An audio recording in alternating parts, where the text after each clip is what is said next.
Trump is a mercantilist. Yes, the set of economic policies from the 16th century. The new Trump administration pulled a 500-year-old economic playbook off the shelf and is currently running it in broad daylight. Had me thinking like, what the hell year y'all boys think this is? You said what?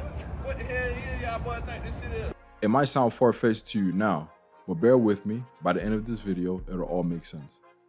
We don't need anything, so why are we losing $200 billion a year and more to protect Canada? And I said that to, as I called him, Governor Trudeau. I said, listen, what would happen if we didn't subsidize you? What?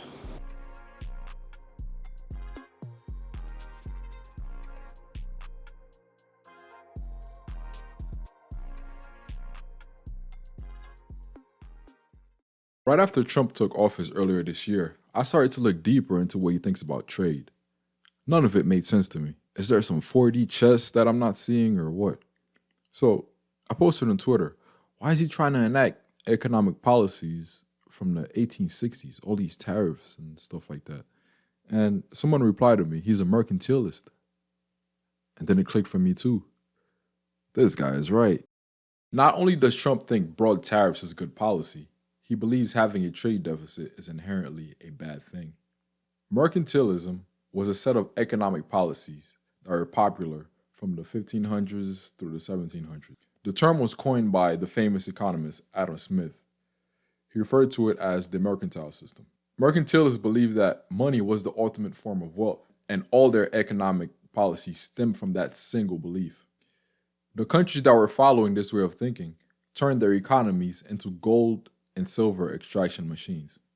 You see, back in those days, people mainly used gold and silver as money. And since they thought money was wealth, they believed you had to export more products to other countries than you imported. Because every time you import, you're paying for the products in gold and silver. Meaning, gold is leaving your country and going to another country. One of the most famous proponents of mercantilism was Thomas Munn. Munn served as the director of the East India Company. He claimed in his book, England's Treasure by Foreign Trade, that, quote, the ordinary means, therefore, to increase our wealth and treasure is by foreign trade, wherein we must ever observe this rule, to sell more to strangers yearly than we consume of theirs in value. But even Munn was a bit of a progressive for the time when it came to mercantilism. Countries following a mercantile system use high tariffs, quotas, and sometimes even ban their citizens from importing certain goods. Munn believed that initial investments into foreign markets would eventually bring on more wealth, because if you invest in other countries, they get richer, and if they get richer, the more they'll be able to buy from you. Munn compared it to a farmer seeding good corn into the ground, and how initially it would seem like the farmer is just wasting corn. Why is he just putting all this corn into the ground and not eating it or selling it? But when it's time to harvest, you would see that it was more than worth it to seed corn into the ground, right? For if we only behold the actions of the husbandman in the seed time, when he casteth away much good. All right, enough of this. You guys can go read the book. It's free. Jesus. I remember a day after Trump's tariffs on April 3rd, I made this meme that went viral.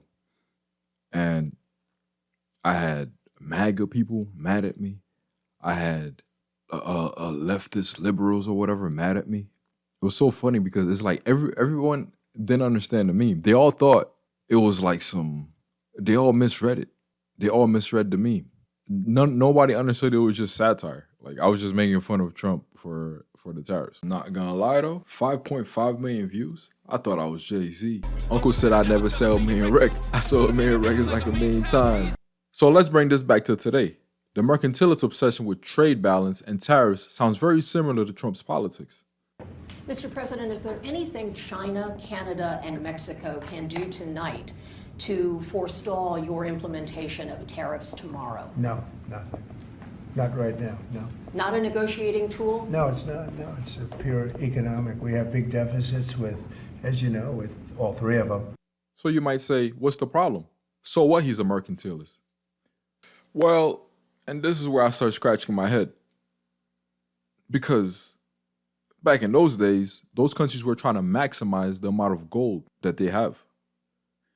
In some sense, you could maybe kind of understand where they're coming from. But today, we don't generally use gold for trade.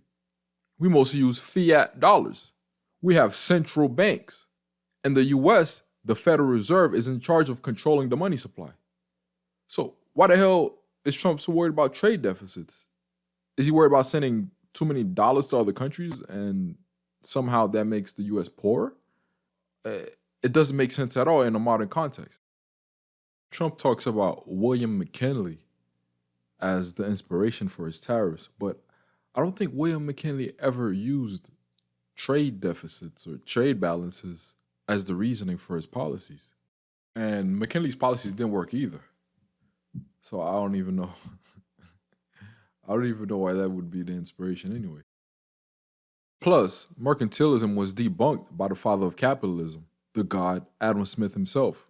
Back in 1776, he wrote a book, or he released a book called The Wealth of Nations. Smith basically dropped a mixtape on these guys. Bro thought he was Kendrick. He called out Thomas Nunn, the proponent of mercantilism that we talked about earlier, by name. By name.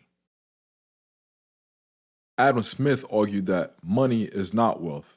The wealth of a nation is in its production.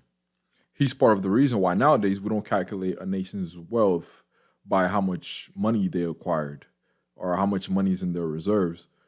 We calculate gross domestic product, right, or GDP. Smith pointed out that money is valuable only in what it can purchase, and focusing solely on accumulating gold and silver is similar to a household trying to get rich by accumulating more kitchen utensils rather than focusing on the food they help prepare. The quantity of money a country needs is naturally regulated by the volume of trade and goods it circulates. Trying to hoard more than necessary is pointless and can even be counterproductive. In the book, Smith acknowledged that Thomas Nunn had some good points and quoted his farmer seed time argument, but ultimately claimed that merchants like Nunn would lobby the parliaments and councils of princes who didn't understand trade. Quote, Such as they were, however, those arguments convinced the people to whom they were addressed. They were addressed by merchants to parliaments and to the councils of princes, to nobles and to country gentlemen, by those who were supposed to understand trade, to those who were conscious to themselves that they knew nothing about the matter. Smith claimed the merchants knew how foreign trade made them rich. However, understanding how it enriched the entire country wasn't their main concern, and that, quote, the subject never came to their consideration when they had occasion to apply to their country for some change in the laws relating to foreign trade. We all understand the use of tariffs to keep industries needed for defense production in country, like steel.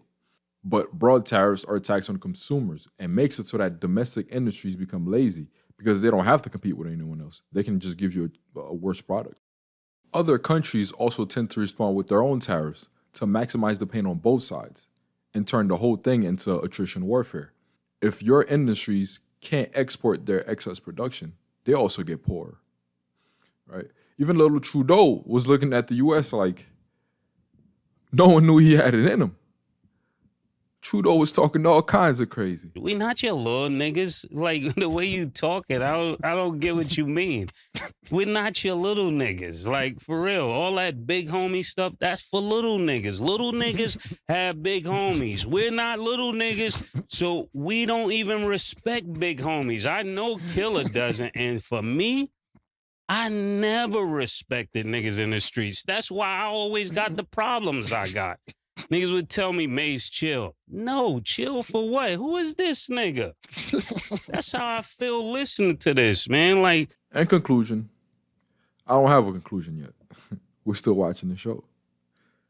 Mercantilism in 2025. Godspeed. Tariffing Canada, is there anything he could say to you in the course of your meetings with him today that would get you to lift tariffs on Canada? No, Why not? just the way it is. What's